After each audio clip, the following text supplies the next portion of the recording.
got a rod all the way down my leg. Arriving from Washington City, and after settling in at the Wills house, I took a walk after sunset to gather my thoughts for the events of tomorrow. Whenever I think of the sacrifices of life given and those yet to be offered, before this dreadful war is over, my heart is like lead within me, and I feel at times like hiding in deep darkness. You see, I have looked long into the eyes of grieving mothers. I have wept with widows. I have held tight the hands of dying soldiers. When will all of this end? The nation is asking me this question. I don't have an answer. The South has turned its back to me. The North has little patience left. I am not a very popular president, but I have always desired to conduct the affairs of this administration to the best of my ability. And if at the end I have but one friend left,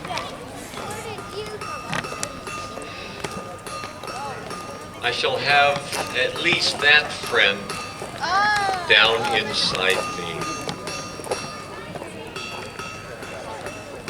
So here we are. Thursday, November 19th, following a two-hour oration by Edward Everett. I'm standing here with those thoughts of last night coming back to me now. On this ground in early July of this year, 1863, history was made. Men gave their lives for what they believed. With raised arms, cheers were lifted up, along with prayers. You see, both sides read the same Bible, pray to the same God, but the prayers of both could not be answered. And for now, the cannons are silent, the muskets have all been stacked aside. There's a solemn presence blanketing these few acres here like an early morning fog. The earth beneath our feet is quietly shouting. Here lies a soldier, a comrade, a hero. Here lies a father, a brother, a son. We are assembled here today to honor those who fought and died on these surrounding battlefields. I have been asked as Chief Executive of the nation to formally set apart these grounds to their sacred use by a few appropriate remarks. Can this be accomplished?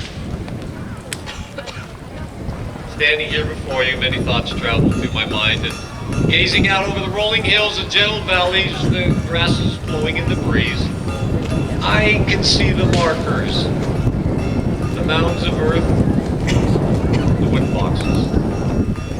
Can there be an explanation for such a scene? Can there be comfort for all the sorrow? Can there be an answer to the many questions? What do you tell a mother to ease the pain of her son not coming home? What words do you use for a wife whose husband won't be returning to her? How do you explain to a young child that her father won't be there to see her grow? How do you relate that it was for the right reason? It was for freedom. It was to preserve the Union. What words do you utter? What letters do you write?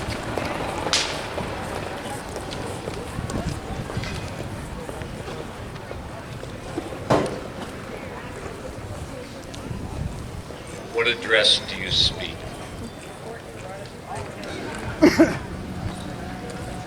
77 years ago, our fathers brought forth on this continent a new nation, conceived in liberty and dedicated to the proposition that all men are created equal.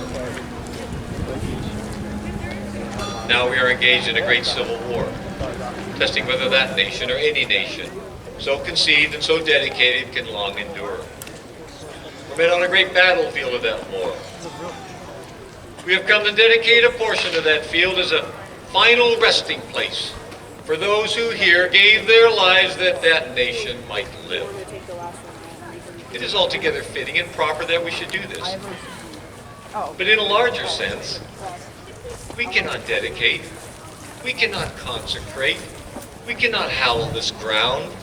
The brave men, living and dead, who struggled here have consecrated it far above our poor power to add or detract.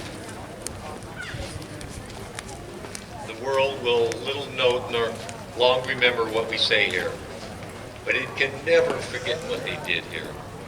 It is for us, the living, rather, to be dedicated here to the unfinished work which they who fought here have thus far so nobly advanced.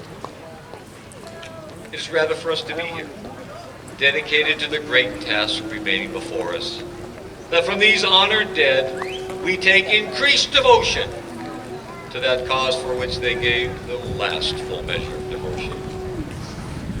That we here highly resolve that these dead shall not have died in vain, that this nation under God shall have a new birth of freedom, and that government of the people, by the people, for the people, shall not perish from the earth.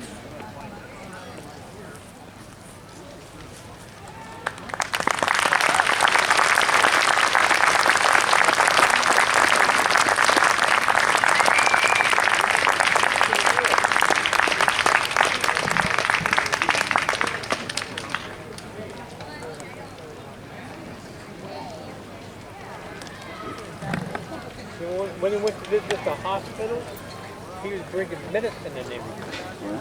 Yeah, I mean, he was mad. He wouldn't give these, medicine. I go and I take it. If he had these, they had these. He had eggs, he had eggs. That's how he was. He tried to bring, he tried to bring more eggs.